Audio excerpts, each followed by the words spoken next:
Jesus is telling us, right? He's telling us, let me go to another verse real quick, just so you guys can see real quick. I got it pulled up. So keep that one in mind real quick. I got so many verses to pull up for you guys.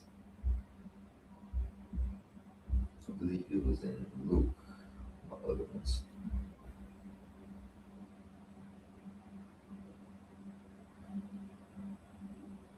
Yep, okay. It was in Luke. That's what I thought. Luke.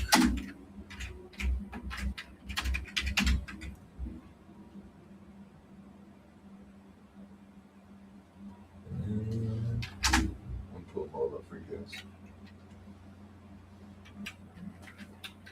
Luke 24, 27.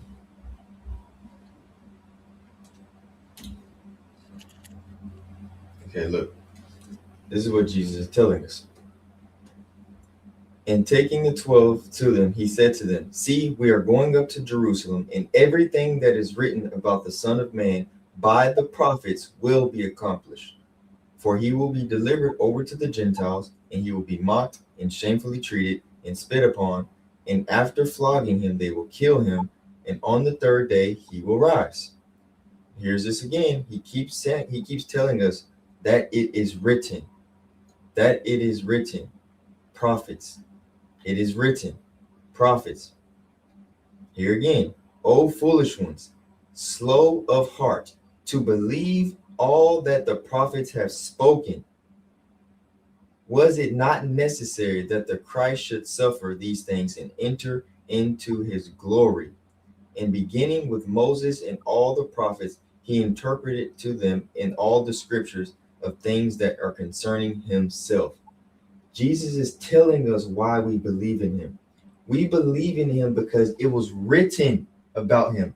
Remember, Jesus is the Word who became flesh. So he's telling us it's not about here, right? It's not about here where just because he performed signs, just because he performed wonders, just because he healed the blind, healed the sick.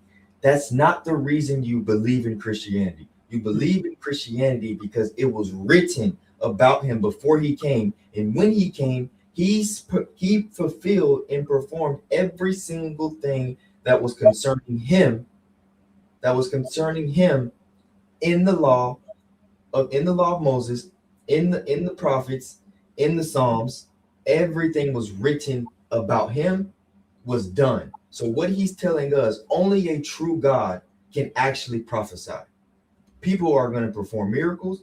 People are going to perform signs and wonders. You don't follow God because of the signs and wonders. You follow God because he's the only God that can actually prophesy. That's why you see in the Old Testament, he says, if they're true gods, let them prophesy and let it come to pass. Only God of the Bible can prophesy and it comes to pass. That's why you trust in Christianity. Not because of the signs, not because of the wonders. That's why. And it's like very clear, I believe in Exodus, when Moses comes and tells Pharaoh, like, these are the things that God is saying that's going to happen, and then they're fooled many times by what are they, like magicians or like sorcerers or something Yep, of that sort. exactly. You see all types of sorcerers. You see all types of people who practice witchcraft.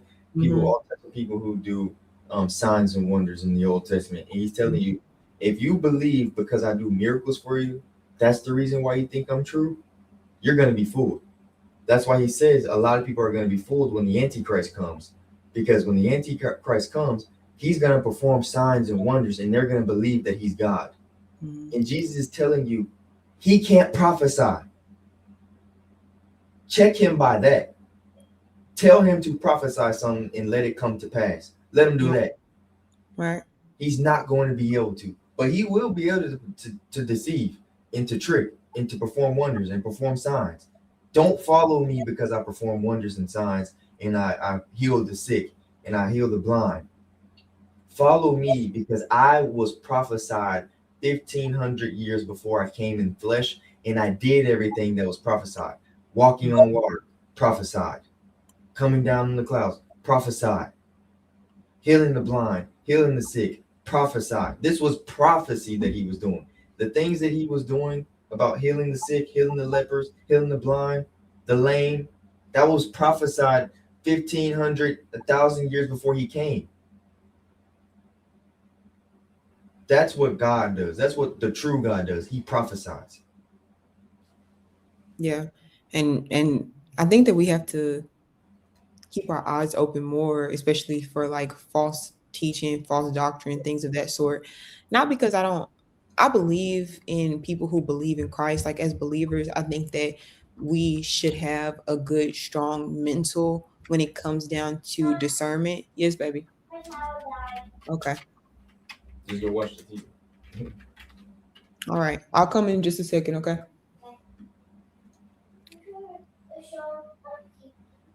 Yes. It's 9:30 though. It might be time. It's about to be time to go to bed. Okay, I'll come in just a second, okay? Um, yeah, keeping our eyes open to understand what is in front of us because right now it might seem like for Americans, for where we are, it might seem slight, Yeah. but Jesus is telling us it gets worse. You know what I'm saying? It gets worse. Things are going to progress probably fairly quickly when it comes down to freedom of belief and understanding and expression and things of that sort. So I think that we're in a time now where we have to get a bit of thicker skin when it comes down to persecution and mocking and things of that sort because it seems as though there is a major shift happening, especially like when you're looking at social media, the internet, and things of that sort, and going and fact checking and seeing things that correlate to like national news. You know what I'm saying? Yep. Hold on, let me go health journey. I'll be right back. All right, let me show you guys another one while she does that. Look, let me show you guys another verse, just so you can see exactly what I'm talking about. Because Jesus tells us multiple times. Look, here's another one. Luke 24:44. It says, "Then he said to them, These are my words that I spoke to you while I was with you, that everything written about me in the law of Moses and the prophets in the Psalms must be fulfilled." So what he's saying, what he's telling us, it's not his wonders on why you follow him. It's not his miracles on why you follow him. This is not why Christianity is true. It's not even the resurrection of why it's true. Because guess what? Go to the Old Testament. His resurrection was prophesied in the Old Testament, and it came to pass in the New Testament. So Jesus is telling you everything that I did was already written about me.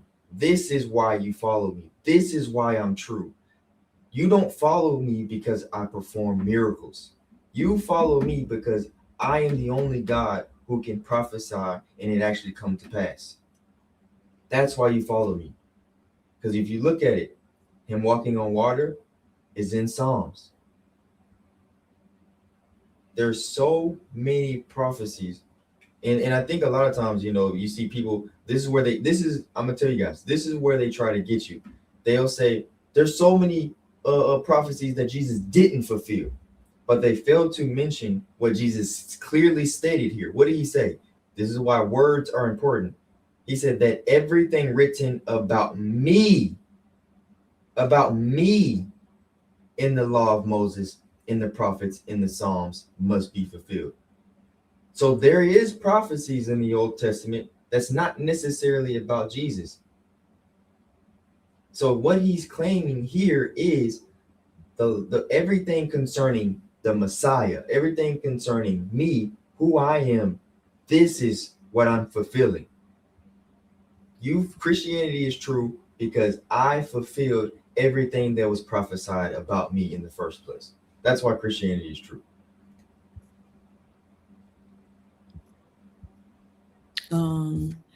Let's see. This I was is, just about to bring them up. I was just about to bring them up. let me ask y'all something. If God was so real, why can't he just reveal himself right now and prove all atheists wrong? And you want to know you're not going to like this answer probably, but here's the truth for you. God did reveal himself.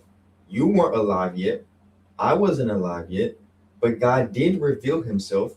He came in the flesh. He walked the earth. He performed miracles.